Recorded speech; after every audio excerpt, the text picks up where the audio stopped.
Hello and welcome to Alaska Commercial Real Estate. Today, this is week 8 of 2023, the last week of February, rolling into March. Is breakup here yet? I wish. Almost. Well, we've got a great show this week. We were talking about some national economic trends affecting commercial real estate in the lower 48 and across Alaska. We have some Alaska-specific commercial real estate information this week coming out of Fairbanks. And then on our Ask an Appraiser segment of the show, we'll be talking about the different approaches to valuation and some internet rumors that we read this week. And I think Lydia's going to further explain a little bit more about how the cost approach works. Yes. Because it is widely misunderstood by mostly residential real estate agents and, unfortunately, some appraisers. So we're going to bring some knowledge and truth and help the public out by explaining better how the cost approach works and why it's important. So with that in mind, let's roll right into our national news. Lydia, what is happening nationally in the real estate world? Well, in the industrial space has been the shining star of commercial real estate for the past few years. Net absorption of 470 million square feet in 2022. Okay. After 560 million square feet absorption in 2021. Yeah. So vacancy has been very low nationwide, about 2%, which is unheard of in the last 10 to 20 years. And rents have, of course, been increasing because of the need for space. Demand is rising. Right. So now things have cooled down a little bit. We're kind of expecting that this trend is slowed. Most likely that this coming year, 2023, will be similar to 2019. Vacancy has slightly increased, but still very low historically. And yeah, it looks like another great year to be invested in industrial space. Industrial space, yeah. So when you say industrial is a lot of different uses. It is. Everything from warehouse to manufacturing to what else is done industrial activities? There's a common industrial complexes, which would be large buildings that are divided for tenant space, and so they can, but they're typically larger space, right, with roll-up doors to accommodate trucks. Right. So it's essentially these uses are typically in large acreage properties that accommodate adjacent to transportation. So whether they're Correct, highways or yeah. railways or ports, of course. Right. And then typically they're further away from more people-friendly uses, as in residential and Right. retail on the side of commercial. But commercial spaces and industrial spaces do somewhat go together. They're an adjacent use. Yes, they are, and I mean, most local zoning though does differentiate between a commercial zone and an industrial zone, especially what they call heavy industrial use. Right. But they can overlap in a lot of ways, depending on the use of that, the owner. So, serious question: do appraisers and city developers get their education in these spaces from the mid-90s version of SimCity? Because there's some concepts that work and some concepts that don't, Right. according to SimCity. Yeah. And I mean, is that like a Cracker Jack style education, or is that just the city planners, not really the appraisers, I hope? All right. Yeah. Maybe not so serious question, but if you think back, for those of us that are Gen Xers, and we loved our SimCity, that was a revolutionary program, and it was actually it was the visual representation of an older teaching tool called Simpolicon, right? Simple economy, in which the point was to teach real estate oriented Right. concepts and economics in a practical way. And so there was an algorithm feeding what worked or didn't work. And so, I mean, I don't know, obviously it was a game, but it was also a useful teaching tool. So just like, cholera, in the Oregon Trail. Oregon Trail, Everybody dies of cholera and snake bites. Yeah. And like the meme floating around, as a kid in the generation of X growing up in the 80s and early 90s, right? I really thought quicksand was going to be a bigger thing. Right. Yeah. So, heavy industrial, light industrial. Yeah. It doesn't matter industrial. Right now, vacancy is low. Oh, yes. Inventory is kind of low, maybe not as much inventory as what could be. And so, fortunately for those property owners, lease rates are high. Yeah, lease rates have gone up because there are some natural barriers to supply. Yeah. There's a limitation of land is the one. Most industrial uses need large acreage, which is not always readily available. Right. There's also, because of zoning and other restrictions in local areas, a lot of ways the supply is very limited on how much can be built. Yeah. So it's a good time to own those properties, especially in areas like the I-5 corridor and ports, like you mentioned, where there's a need for additional space. Yeah. I think Amazon, it was one of the top users of industrial space. And Amazon as an owner, I don't know how much space they leased. I'm not sure what the breakout, whether Amazon goes and buys or if they just lease. But what we do know is Amazon pumps a lot of tenant improvements. They bring a lot of technology, cleanup. They're a smart buyer or entity if they're leasing. And what we see is defunct space getting spruced back up into economically viable space, which is great because then when they leave or diminish or grow or whatever, right, they feed the system. And wherever any sort of an operation in that size starts to take place, there's tertiary around it to support it. The logistics of, not just the food cart. It's not just about the burrito cart at lunchtime, but it's the adjacent businesses and restaurants. Right. Yes. It's obviously the logistics of the shipping and processing, and then the housing, because they employ a lot of people. Yes.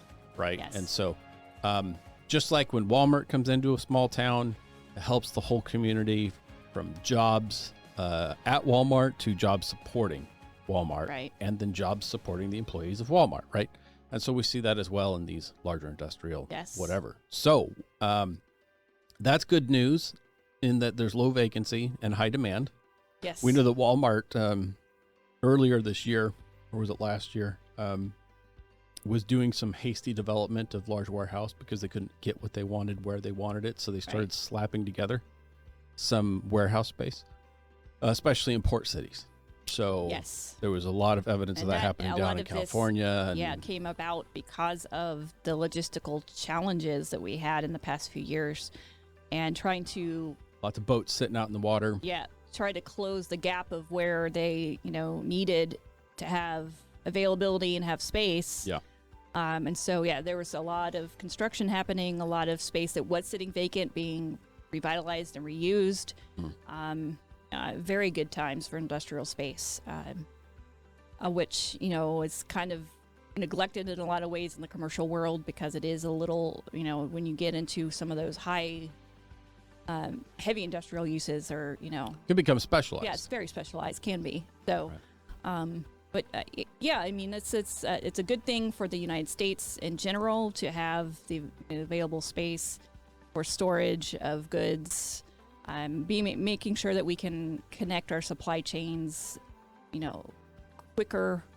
Right. Politically, there is a strong drive to shorten our supply chains, to bring some of that initial manufacturing back to the U.S., which one of the problems with having allowed so many of our goods to be created outside of the U.S. is that the supplying of the raw to get to manufacture the goods also then started to go more and more overseas. And so it'd be good to see that come back, but it's a very complex, it is multifaceted and very layered scenario And so the solutions will be that as well. But Right. it'll be interesting to watch. And then the question being is, do we have enough industrial space to do all of that, or we have to make new? Yeah. And then in Alaska, a lot of our industrial space is getting to be quite aged. It's Yes. starting to age out, which is Definitely. something we're going to get into in the middle of our segment here. But what else did you have to say nationally? Because that's an interesting trend. Good news in real estate is not necessarily what we're seeing in commercial markets these days. So it's good to hear some good news. Yes, I mean we'd see quite a bit of activity around the Anchorage port near the rail line and near the airport. So there's been some large facilities constructed at the airport as Anchorage has now become more of an international player. FedEx has expanded at least twice with 2 buildings that are significant in Yes. size. Plus, FedEx has a bunch of their aviation-related maintenance activities happening. So yeah, this is some large space being constructed as well as reused and repurposed. But yes, a lot of it is aged and getting to the point of again, like we've talked about before. Is it the cost to rehab becomes more costly? Maybe the call is to raise and to build new. So, there's a lot of property in Alaska that's kind of at that edge right now. Yeah, we have that problem here. We talked about it last week. If you don't raise the roof, you may raise the property. Yeah. Is that a TikTok move? We'll start a new one. Raise the roof, raise the property. All right. Right. So that's nationally and locally in Anchorage. And, Yeah, it does. Yeah. We've got a lot of vacant warehouse space on the Kenai Peninsula, particularly, when these large manufacturers go dormant or pull back in the output, some of the tertiary businesses again. And so in the communities of Nikiski, we've got some warehouse space that has been dormant for some of it 20 years. And interestingly, we have some former manufacturing type that are dormant because of, suspected EPA related issues. And sometimes it's easier to not know than to know. And so in the case of like a former very, or how do we say this softly, right? A former manufacturing activity that typically results in a contamination of building and soils. And so rather than move it and explore that to where you would trigger an environmental look, they just let it sit and just don't touch it. Because what can happen if somebody decides to touch it, right? Right. Well, yeah, the costs just keep creeping up it's the more you know. So, yes. Yeah. Yeah. That's an interesting one. So, it is. Which I think segues into the next section that you were going to talk about today. Yeah. There is a massive influx of federal funds to help the city of Fairbanks solve one of their EPA problems. And why don't you bring some of the history beyond that? Because unsurprisingly, there is a common name that has done this before. So we're not going to mention the name, but he's done it in Anchorage and Fairbanks. And let's talk about what's going on in Fairbanks from this repeat offender. Well, the Polaris building, which is the tallest building in Fairbanks, is back in the news because the city has received $10 million from the EPA to help demolish. Not going to be the tallest for much longer. The building, and they're finally at this stage, I believe, that they can start. So, the history of this building has been, it was built in 1952. It's 11 stories over a basement. It was originally an apartment building. It was then converted to a hotel, the Polaris Hotel, which was then closed in 2000. And then since then, it was flooded from frozen pipes. So it went dark. Right.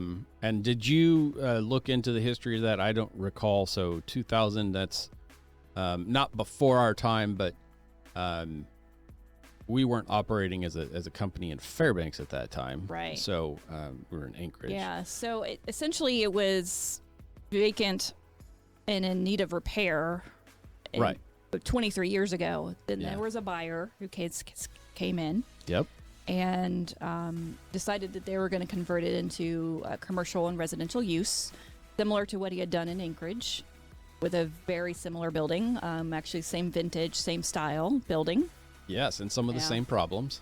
And then, various reasons, the buildings just sat there.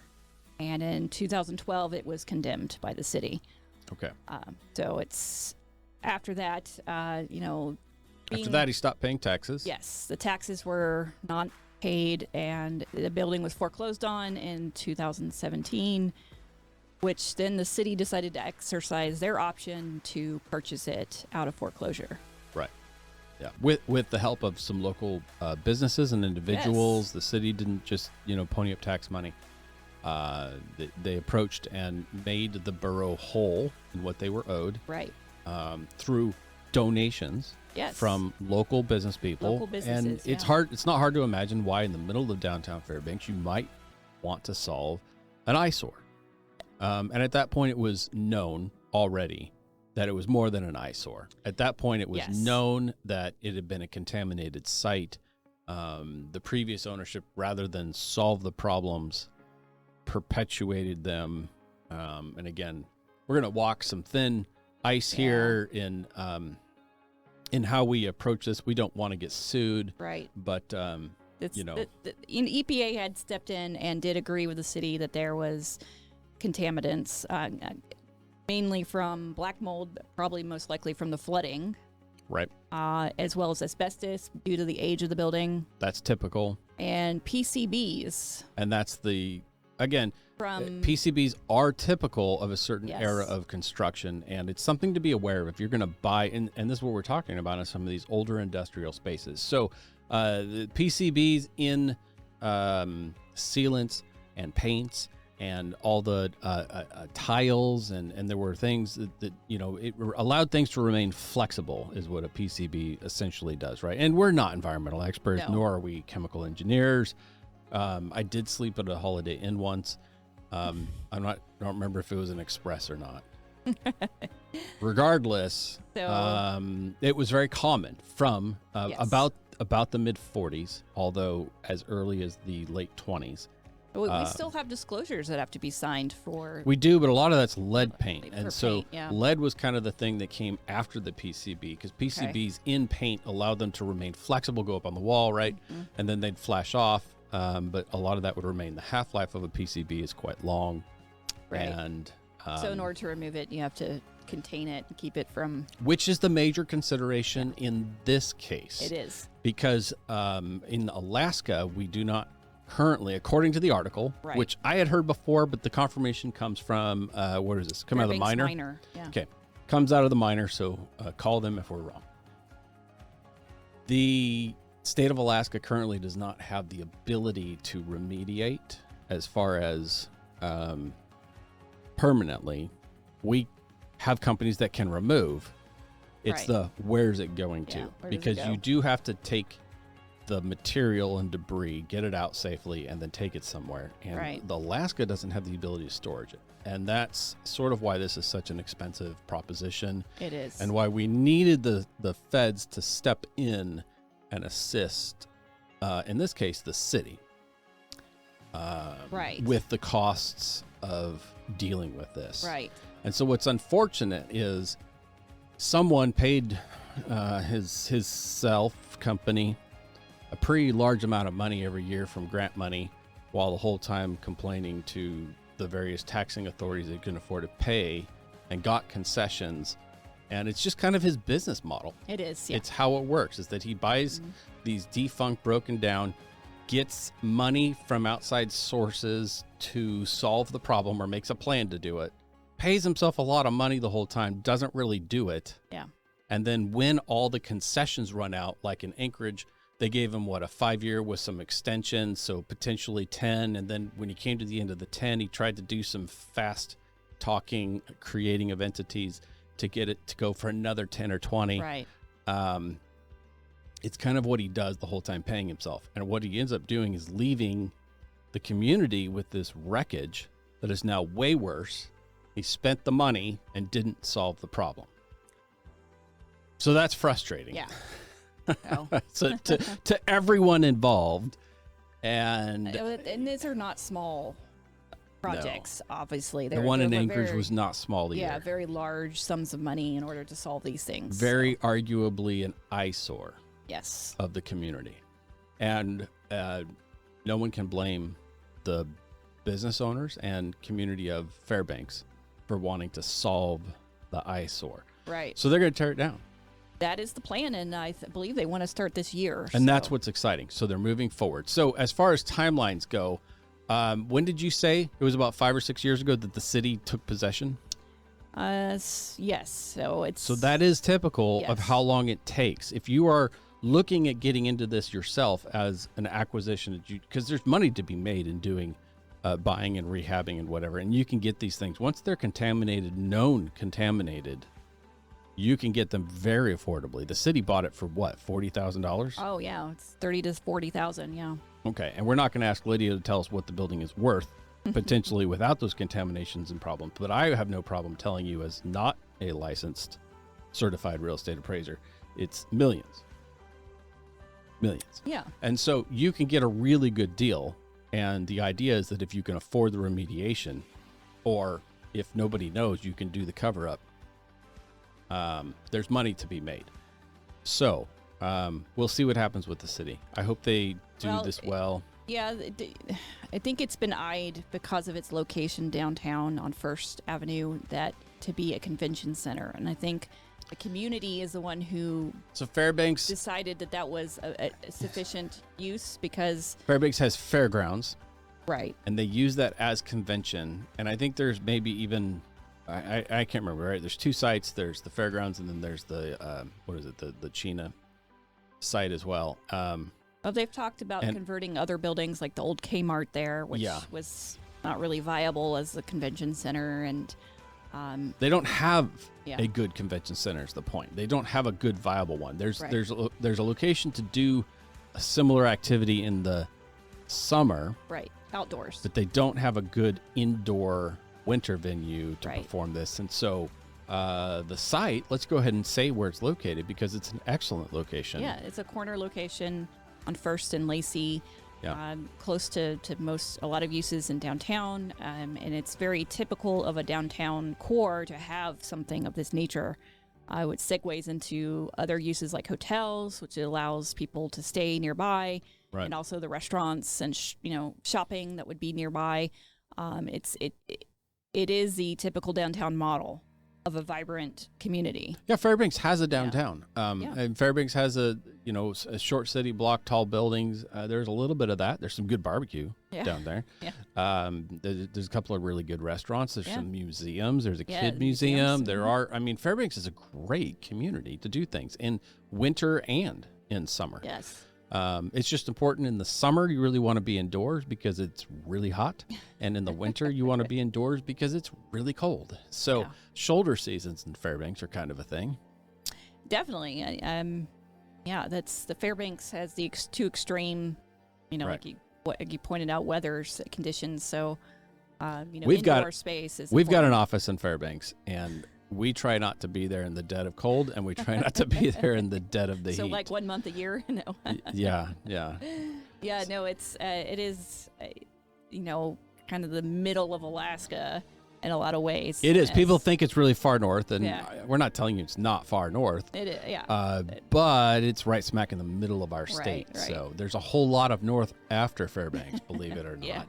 And we're not just talking about Chena Hot Springs or Fox, but so all right, that's important news because it's kind of how long it takes. And as I started to go into, if you're looking at this from the development side, if you think you want to try to get into this, because you could have bought it for $40,000. It does take about 5 to 7 years typically to line up the studies and the grant processes and investors. Even if you were doing this all commercial without grant money and just doing the banking route, it's a 2 to 3 year process really to do this. So these don't happen quickly. It's a long haul, but it's exciting once they start to shelve. So things happen quickly once they start rolling typically, because it's been 5 or 7 years to get there. And so breaking ground this summer is great news for Fairbanks. It's great news for commercial spaces and potentially tourism for the state of Alaska.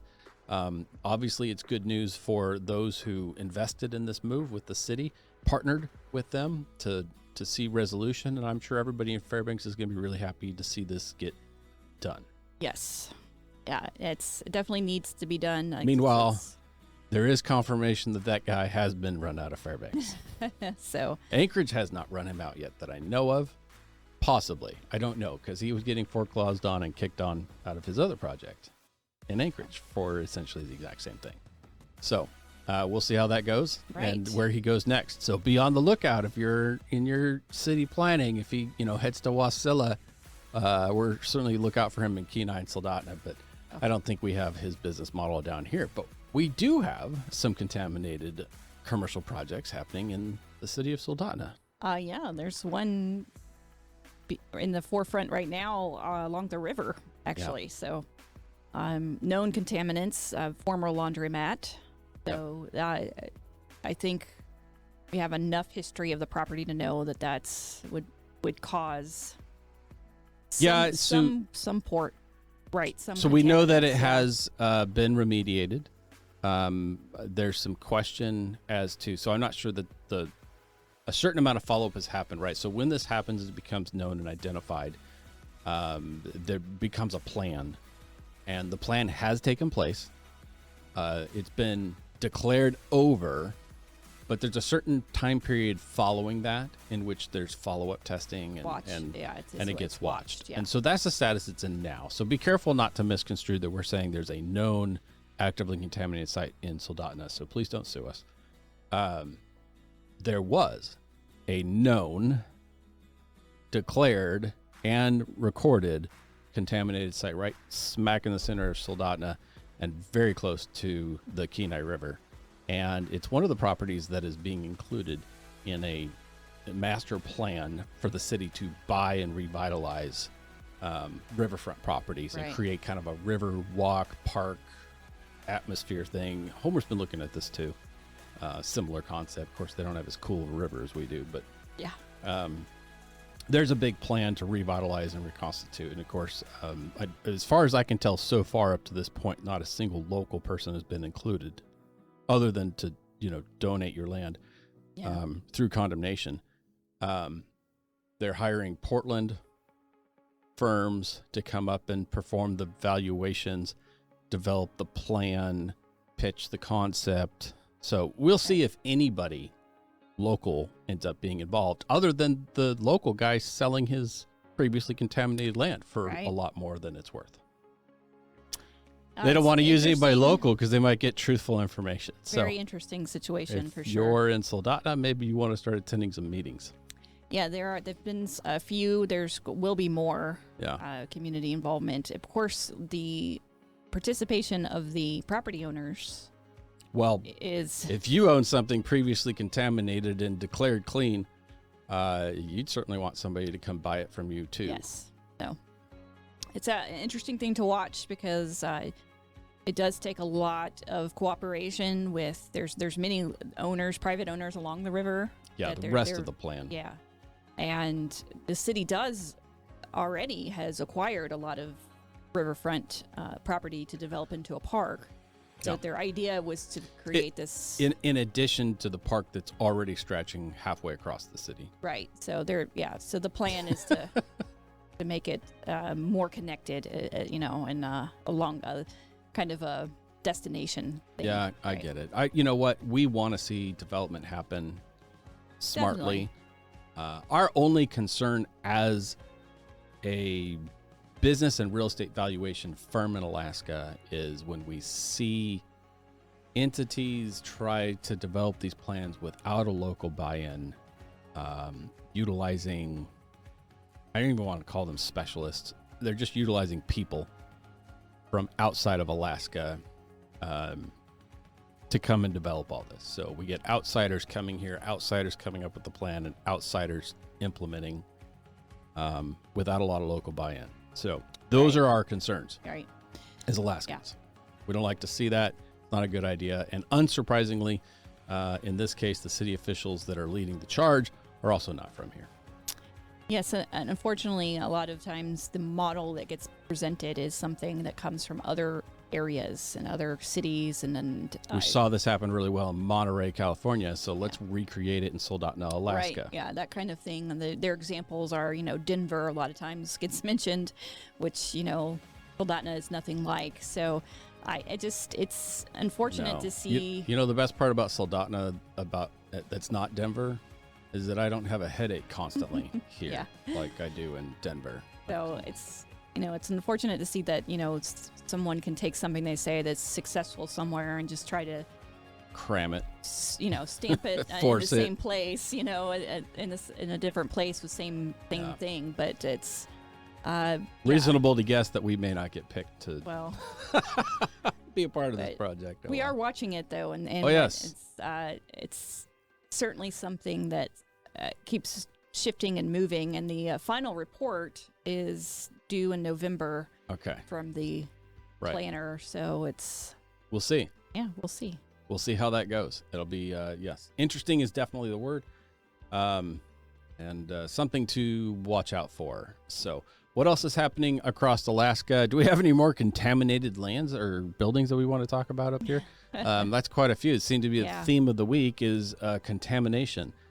I guess that somewhat segues into I could make a case for the cost approach, because one of the major aspects of the cost approach is the cost to cure. It is in problems, and so obviously cost to cure can be a methodology of adjustment in all three approaches. Right. But it's a major driver and can, in some cases, end up making the cost approach become the primary or best approach in a case where something's been contaminated because there are not as many sales of known contaminants, right?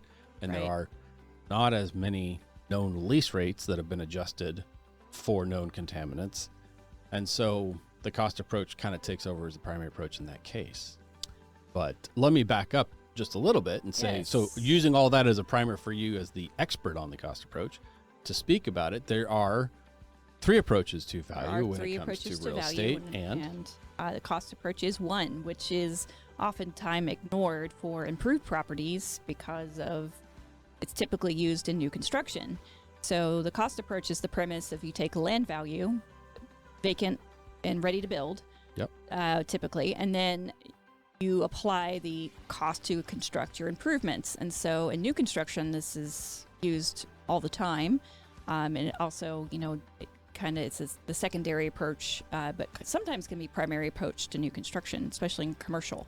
Yeah. But it's also very useful though for unique properties and properties that have been recently constructed within 10 years or so, to give you a gauge of the value today. And of course, you wouldn't use just the cost new; you would then depreciate that cost to actual age for properties that are not very new construction. So I guess the main question you get asked is, where do your costs come from? So there's many methods in order to develop your cost of construction.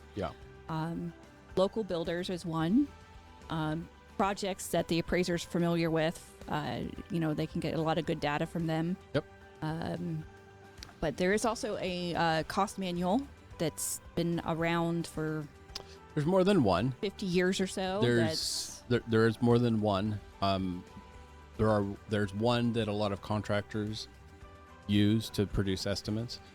It's slightly different, right? It's keyed more towards the new construction. Right. And then there's one that's kind of a conglomeration of two, right? But I can't remember when they joined. It's been a long time. Yeah. They joined together, and then they really specialize in not necessarily straight line depreciation, but they actually have enough data to produce more of a, what would you call it? It's a hyperbolic curve type of depreciation based on an algorithm that's multifaceted. And I mean, they share with you what it is, but which is good because a lot of cost manuals don't tell the appraiser where the data comes from. Effective age versus remaining economic life can give you a good estimate of percentage adjustments kind of thing. Right. But some of these cost manuals are very detailed enough that you could reproduce cost of a very unique building. Yes. So you can get those specific differences. And we have the manual. Yeah. The printed manual. manual that a lot of appraisers used a long time ago. With that, it's a little very hard to thick get book. these days. It's harder to get these days. Yeah. Thankfully, it does come electronically, but then there's also various programs or software that interact with the active manual, right? Yes. And can be hindered. And there's kind of one that's focused directly towards residential work. So it's very light, it's abbreviated, it's easy to use, but it doesn't handle special use or non-typical very well. And then the one that you use from the commercial world lets you do what? Tweak essentially everything? Everything, yeah. You can change the number of windows, the number of outlets. I mean, it allows you to give types of construction, types of walls, thickness of walls, locality even the climate adjustments. that the property is located in, because that does matter. So, it's a very useful tool. And it is also a gauge, though, for new construction. So if appraisers looking at new construction, they have the costs. Hopefully the builder has given them their costs. Yeah. And so then they can compare that to other local projects, and they can also compare that to this national database to give a really good indicator of value based on cost. Well, and we've run into that where the developers' quoted costs were so far off from not just the national book. And again, I'm kind of avoiding saying their name just because they recently got bought out by a not great company. But sometimes, and this has happened to us, when you're analyzing and adjusting, because it's not just what's the cost and then what's the depreciation and slap it together. Right. It's what is the cost from this perspective and this source? What is the cost from this source? And as you're indicating, for us, what is the third source being your own database of developments. And I use that across very often. I don't know. I mean, there's a roughly 20-ish commercial contractors that are reputable and that you have information for similar builds with. And so it's not as large as perhaps a larger city or someone who travels and does only this, that their internal database may be larger than ours, but yours is local. It's verified and followed up on. Yes. And also, it speaks to the local challenges. So if a project it addresses the problems that happen in Alaska, is constructed and then continued through the winter, the costs are very different than a project that started in April or May. And your database takes that into consideration, the cost of tenting and adding. And those are discussions that you have with local developers all the time. Definitely. So what did it cost to tent this year, or the overrun costs? Because those are very real here. They are. And most people don't take those into consideration. But anyway, so you have those database, the national database, and then whatever the specific that's being provided by the builder, right? Yes. For that project. Yeah, and so the borrower who drew it on the napkin and and walked around Home Depot to estimate his costs, which fine, we'll throw them in there and then we'll just say how unrealistic they are. That's why the bank hires us. Yeah. But that's just the broad overview. Of course, the depreciation factor is more than just physical depreciation. So how much does it cost when SBS screws up the window order and delays the project and has it now get tinted or mothballed for a year because they can't get the replacement windows till next year? Right. Gosh, so unfortunately, sometimes cost does not equate to value. So this is the scenario where if your costs do have overruns and you are having extra costs for... It's never a good sign when one of those companies has their own roof fail. Yeah. So it's, again, there's more than just physical depreciation that needs to be taken into consideration. There's functional obsolescence and external obsolescence that appraisers should be looking at. And let's hope that you didn't have a really stupid design or designer actually develop in or rather architect in some functional utility. Right. When you forget to add ADA, when you forget to put an elevator in, when you Right. forget to, Build an industrial building without an overhead door. there you go. Well, that was a good That's- example of yeah. one. Well, we'll just cut one here, Right. So yeah. in the structural We'll have high beams. ceilings and big box, but no overhead doors. Yeah. So you can really diminish the potential value of your property by just designing it poorly. Right. Which is where you want to hire a reputable firm when it comes to the architecture and engineering side of it as well. Definitely. So an engineer, or this is really on the architect side. Obviously, engineers are extremely important, and don't ever trust an architect that doesn't have a good relationship with a structural engineer. Yeah. But an architect should be able to tell you, when you make a structure of this size, these are the sort of the potential intended uses for a structure like that. And what's typical as far as features and dimensions are these things. And this is what Lydia is saying. An overhead door of a certain size. So we ran into, there's a certain hangar that was developed privately on, I don't know, the 12th largest airport in Alaska, very prominent. And again, we have to skirt this one carefully. When the person who built the hangar designed it himself, and this is a commercial space, a commercial hangar, they did not make doors large enough for anything other than essentially a Super Cub to get into. Right. So there's enough room for about 20 Super Cubs in there. But the door only allows, And there was no way, and again, now with engineers, there's no such thing as no way. Yeah. It's just how much money. How much money. So there was no economically feasible way to alter the building to correct the deficiency, unfortunately. So when you get to a certain size of hangar on a certain size of airport, it becomes desirable to be able to get, light piston twins, or maybe some light jets, or, other sorts of aircraft multiple into these uses, multiple spaces. size, And so if you don't allow for that or create for that, then what you do is you create a problem. Yes. And so that was is the case. That would consider functional obsolescence. Yeah. And then that can be cured or like you're pointing Maybe. out, not cured. So that depends on how much of a discount is applied, because sometimes the cure is a new use. yes, sometimes it's not curable. It's Right. not economically curable, right? Economically viable to cure. Right. So it's that's something the appraiser should take into consideration, especially for very unique properties. Is that sold yet? I think it's been 16 years that I've been watching it. It's sat there for a long time. Yeah, and there's another one that we looked at that was Similar, but it was curable. I mean, it was, you put in an overhead door, so it was able to be cured with reasonable cost. So yeah, the Matsu Valley one. Yeah. Yeah, that's what I was thinking of as well. So, but That went from a nonprofit use to a profit sure, use, and but so it's easy for you to look at that sale and say, oh well, gosh, it sold at low, right?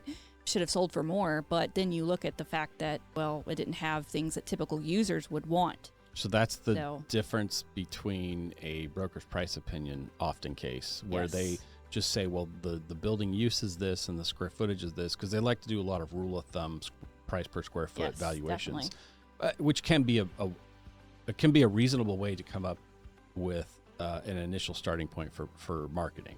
There's not necessarily faults to that, other than it's not the proper way to totally value a property, but it can be a rule of thumb to get going.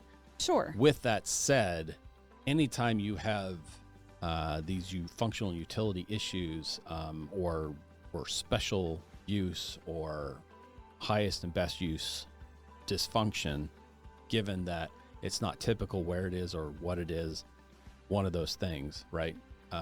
What ends up happening is that there's the adjustments required become too difficult for the layman to perform. Right.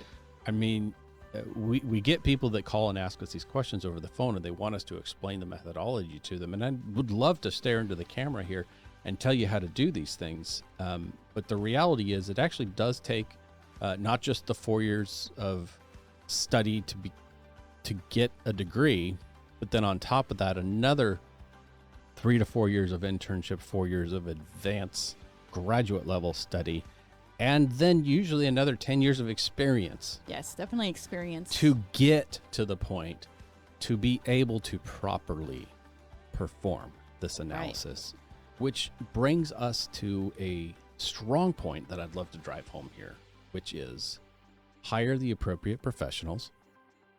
And when it comes to appraisers, the right appraiser to perform this analysis in the right case report. that we're talking about Right.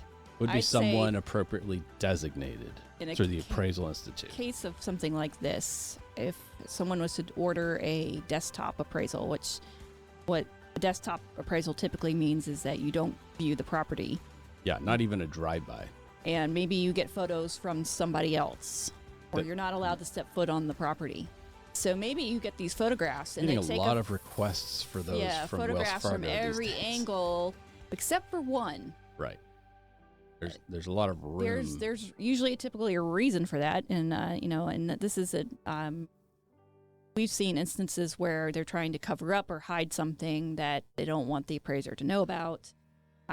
So I mean, the appraisal conclusion can vary greatly based on the observation by the appraiser. So a lot of these desktop appraisals are being pushed right now because they think that it's cheaper. a cheaper option. And in reality, they have occupants in the property still that are maybe becoming in the rears, because we're in the days of pre-foreclosure. Yeah. There's a lot of requests for these drive-by or desktop, no owner contact. That's Right. what they say, routinely. Do not contact the owner, but give us a valuation. yes. So this is these functional issues can be Hard to missed discover then. if the appraiser's not allowed to step foot on the site Yeah. or is not given all the information.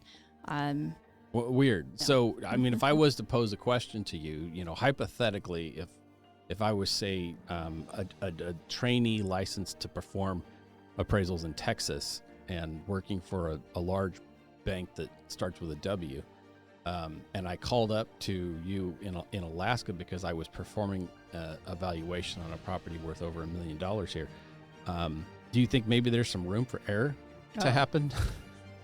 Yes, these are again. This is happening. These are stories Instances, yes. from the mailbox. These are stories So- from the voicemail. Right. So again, That's not even a decline to bid. That's a when block. you hear buyers who say this, oh, they want all this money and there has all these issues, and the buyer's well aware of these issues, right? That's what's sad. But then somehow the appraisal comes back and says, oh no, it's there's it's appraised as a similar property, when ignoring the fact that there may be functional issues. So buyer beware again. I mean, it's again, hire the right professional to do the job. I understand that a commercial real estate appraisal from an appraiser who's advanced designations, they don't come cheap. No. However, how cheap, what does the cost end up becoming in the end when you are forced out of the property because the city buys your multiples of $1 million building for $44,000 or $46,000, Right. and doesn't even let you bid? Yeah. Of course, maybe the lesson there is pay your taxes. I don't know. I'm pretty sure he quit paying his taxes for a reason. Yeah, well, it's a business model, right? To Let it go to auction and then buy it again? yeah. Yeah, it's a business I don't model. know. It's Good on the City of Fairbanks for recognizing what was happening, not letting a repeat of what he did in Anchorage happen to them. Yeah. And I'm glad that it is going to get solved, and that the people and really here the adjacent businesses, because how much fun would it be doing an appraisal of an adjacent property? It does affect the value, correct? yes. So that would be an external obsolescence. So if you want to get in, it's continuing on the cost approach. Mm-hmm. External obsolescence is supposed to be taken consideration, which external means outside of the property. So that could be a negative or a positive. It's going to be negative in this case. Yeah. So But what if, hypothetically, you have the 11 or 10 and a half story building next door, and you're going to become the new tallest Right, building in yeah. Fairbanks by about middle of summer 2023. Right. Is that maybe a positive? I don't know. as a marketing tool, sure. I Hey, mean, let us know if you've Yeah. got a 10 and a half story building in Fairbanks. Yeah. Let us know. We'd love to do that analysis and find out. Was this place on the historic registry? Because I did not see that it was. I know the Anchorage building is. It is. So. Yeah. No, we saw that. It's possible it is, but yeah. What an eyesore in Anchorage. What an eyesore. So, cost approach. What? Anything else to talk about the cost approach? It's often discounted greatly or quickly in residential world. Some of the downsides to a cost approach. The reason most people don't develop it is in the older the property, the more the depreciation, the more room for error. Of course, it's much more difficult to define depreciation with the older the property is. Term. Yes, but again, for unique properties that are not typical of a market, it is one of the best ways. Can be to appraise a property, and arguably should always be done as a second. So many times in something very unique or weird, the cost approach has ended up just really driving home what was indicated by primary other methods. Yeah. I lost track of what I was going to say about the cost approach there. But the older it is, the less accurate. I remember. I was going to say that when we say depreciation, that's kind of a tax term. And while the concepts are similar, the way that real estate depreciates is a little more complex than the way you depreciate, perhaps your piece of equipment for a business. Right. And you can kind of choose how quickly you want it to go. In real estate, what's important, what goes into the depreciation calculation really is remaining economic life and cost of maintenance, right? So the older something gets, the less its value because it costs more to maintain it, and the less life it has left before it just can't be maintained anymore. Sometimes, a lot of times, the curve of that depreciation depends on the routine maintenance that's continued, or the it's replacement. a real problem in Alaska. Yeah, the replacement of large components. So a lot of times also have a blended age. So you'll say it was constructed, in the 70s, but then rehabbed and remodeled. Which is something they consider. Yes. It's on federally backed transactions in the residential world.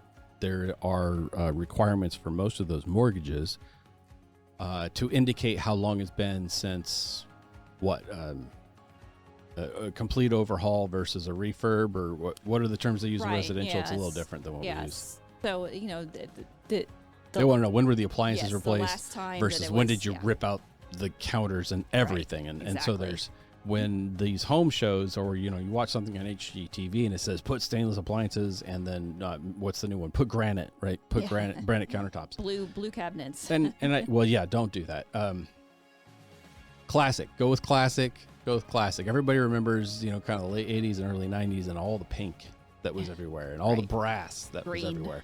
And some of that does come back around again, but by then the condition is so bad that it's back into trend, and the trend is no longer old brass, it's shiny new brass, and you've got old junky brass. No. The point being, just doing facelifts is certainly a method to quick flip in good times and fast markets. But we're not in those times anymore. And so be careful what advice you take from website blogs and YouTube and HGTV or whatever those shows are, the fix and flip shows. They can be entertaining, and they can be really, really bad advice. Really bad advice. Can be, yeah. So do more of your homework, and don't be afraid to hire an appraiser. Yes. One of the things an appraiser can do, we were talking about this and we've talked about it previously, is you can ask an appraiser what if questions. Yeah. Just like Excel, you can say, what if this, then that, right? Yeah, and so as proposed. Is something an appraiser can do for you. So complete is another term that is used for that. Upon completion, I think is, been the accepted term lately, but upon completion of all of this that I plan to do, what is the value? Right. We're doing one right now. And that would be a future value. And an appraiser is definitely capable of doing that. And again, most appraisers. Yes. Right, Okay, for those that just pulled their license literally out of the state Cracker Jack box, you do have to keep taking classes. I know that seems like a foreign concept to some of these new appraisers. You do have to like keep taking. And if you just take the same 1 or 2 classes online every year for your renewal, it really doesn't advance your capabilities. Right. So I know you got to take USPAP, but maybe do something else. Knowledgeable appraiser, of course, someone that is familiar with marketing trends. And one of the best ways to find a knowledgeable appraiser is for someone else to have examined their knowledge, right? Yes. And so as we preach every week, hire a designated appraiser. Hire somebody that an external third party, the professionals that do this for a living, have analyzed this person's education experience and quizzed them through knowledge to prove that they know what they're doing. Demonstration of knowledge is a big component of the Appraisal Institute designations programs. That is, and then as well as the examinations. Yeah. Well, a lot of appraisers. So again, we're really familiar with the commercial side of things. Right. I don't know how difficult it is to pass the SRA. We have seen in Alaska, there's 1 or 2 appraisers who were going the commercial route, just simply could not get through the requirements, couldn't pass the test, and they went and just became SRAs instead. So they fell back towards the lower, lesser qualification, lesser designation of a residential SRA. So, maybe don't hire an SRA to do commercial work. Yeah, maybe not. It's maybe not a good idea. It's been lucrative for us in a couple of litigation cases. Sure. Where they literally didn't understand the difference between fee simple and least fee. It's kind of a monumental, foundational, maybe possibly even more important than highest and best use. Well, yes. Now we're gonna fall down into horror stories of appraising. But again, all that can easily be solved by hiring the appropriately designated real estate appraiser to do what you're asking them to do. Yes. Definitely. Again, ask questions, and if they don't seem to have the answers, call somebody else.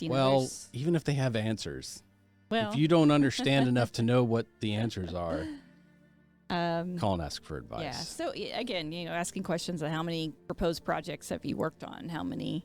Those are good questions to ask. If you're, I cringe to say call your local brokers, because they do have favorites. But surprisingly, the appraisers that brokers don't want to work with, yes, they will tell you to use because they know they're the best appraisers. They just don't want to work on their stuff. Right. They just don't want to know the truth for their property. No. I know how I price this. Like when we told you a couple episodes, we talked about one of the best brokers in the state, and we were asking him in the height of, was it last year or year before? I don't remember. In the height of the stupidity, right? In the height of like, just throw spaghetti and see what would happen. We asked him how he priced a certain property. And he said, well, I know what it's worth. And I just start at 5 times what it's worth. Right. And we go from there. And then it sells for more. So, because somebody from out of state will come with cash and just buy it sight unseen and deal with the fallout later. So we're still kind of dealing with a lot of that. And unfortunately, that's probably why we're getting a lot of pre-foreclosure requests. And, no bank that starts with a W, we won't go to Cold Bay to do a no contact. Right. No contact drive-by. Yeah. Pre-foreclosure. I think they've been trying for 2 years to get us to go out there and do that. I think so. By now, they've probably made it through every appraiser in the state. So if you're a new appraiser in the state of Alaska, watch out for that email that's coming for the property in Cold Bay that they want you to go and not make contact with the occupants or the owner, borrowers, because they want to foreclose on that property. It's not safe to go out in the middle of nowhere to do those types of appraisals. Nor is it ethical.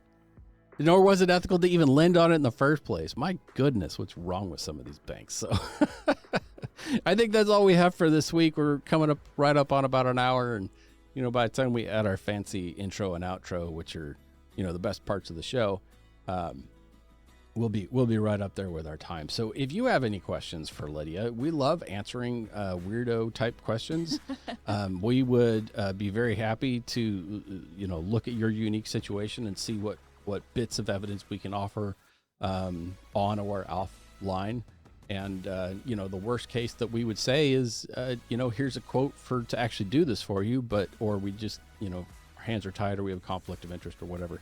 But feel free to ask. And if you want to ask something like that, the way to contact us is to send an email to show, SHOW, not like the Taurus, show, SHOW, at akcretoday.com. Thank you so much for joining us. We'll see you next week with more exciting evidence, hopefully not of EPA nightmares in Alaska. Goodbye.